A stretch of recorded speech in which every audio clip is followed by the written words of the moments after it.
তো হ্যালো বন্ধুরা, আজকে আমি তোমাদেরকে দেখাবো পেন্ট মেশিন কিভাবে ঠিক করে রিপেয়ার করে, সেটা আমি তোমাদেরকে দেখাবো। তো ব্লগটা শেষ পর্যন্ত দেখতে থাকো। আমি আজকে এই শীতের মধ্যে বেরিয়ে পড়েছি গাড়ি নিয়ে, কারণ ট্রেনে কালকে গিয়েছিলাম তো প্রচন্ড ঠান্ডা লেগে গেছিলো, তাই আজকে গাড়ি নিয়ে বেরিয়ে পড়েছি। আর 2 দিন থেকে ওয়েদারের এমন পরিস্থিতি, সূর্য তো দেখা যাচ্ছে না, মনে হচ্ছে এবছর আর সূর্য উঠবে না 2026 ছাড়া। তাই এই শীতের মধ্যে একা একা ভালো লাগবে না, তাই আমি সঙ্গে আরেকজনকে নিয়ে চলে এসেছি, জিয়ারুলকে। তো জিয়ারুল আমি গল্প করতে করতে চলে আসলাম একদম বেলডাঙ্গার কাছে। তো বেলডাঙ্গার কাছে এসে দেখছি মানুষজন কিন্তু এখনো ইট বইছে, রাস্তার ধারে ইট বিক্রি হচ্ছে। টুরিস্ট স্পটের মতো অনেক লোক আসছে এখানে বেড়াতে। এই ঠান্ডার মধ্যে কিন্তু লোকজনের ভিড় এখনো কমেনি। এই কনকনে শীতের মধ্যেও এই খালামাসিরা চলে এসছে কিন্তু ইট কিনতে। ইট কিনে আবার ওই বাবরি মসজিদের ওখানে দিচ্ছে। এই রাস্তার ধারে ইট বিক্রি হচ্ছে। আর আজকে তো সেইভাবে লোকজন এখনো আসেনি, দেখো অনেক ইউটিউবার অনেক ব্লগার সব আসে এখানে। তো এদিক থেকে লোক আসছে, এরা হচ্ছে সব কলকাতা থেকে এসছে, এদিকে বাস নিয়ে এসছে। তো এই সব দৃশ্য দেখতে দেখতে আমি চলে আসলাম রেজিনগর। তো রেজিনগর পার হয়ে রাস্তার ওই দিকটায় যেহেতু দোকান, তাই আমি টার্নিং নিয়ে নেবো এখানে। টার্নিং নিয়ে চলে যাবো একদম সোজা দোকানে। সেখানে গিয়ে তোমাদেরকে দেখো পেন্ট মেশিনের কিভাবে কাজ করছি। তো ব্লগটা দেখতে থাকো। তারপর পৌঁছে গেলাম দাদার দোকানে। তো দাদা দেখছি সেই আবার বসে আছে, আমার জন্য ওয়েট করছে। তো আমি চলে গেলাম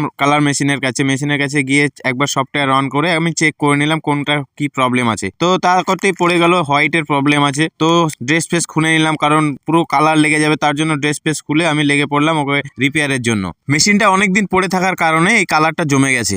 তো কালারটাকে এবার বের করার জন্য বাইরে আমি নিয়ে আসলাম। তো বাইরে নিয়ে এসে দেখছি বাপ রে বাপ, এই কঠিন অবস্থা, একদম পুরো পাথরের মতো জমে গেছে। দেখো একদম পুরো মনে হচ্ছে পাথর জমে গেছে। তো একে অনেক বাড়ি দিয়ে দিয়ে মানে চেষ্টা করলাম পরিষ্কার করার, এমনি জল দিয়ে ধুয়ে যাচ্ছে না।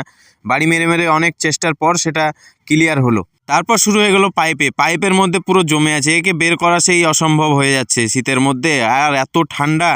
তো তারপরে দেখো তার দিয়ে এক সাইডে খোঁচা মারার পর এদিক দিয়ে বেরোলো। তারপর পাইপটাকে ক্লিয়ার করে আমি চলে গেলাম আবার মেশিনের কাছে।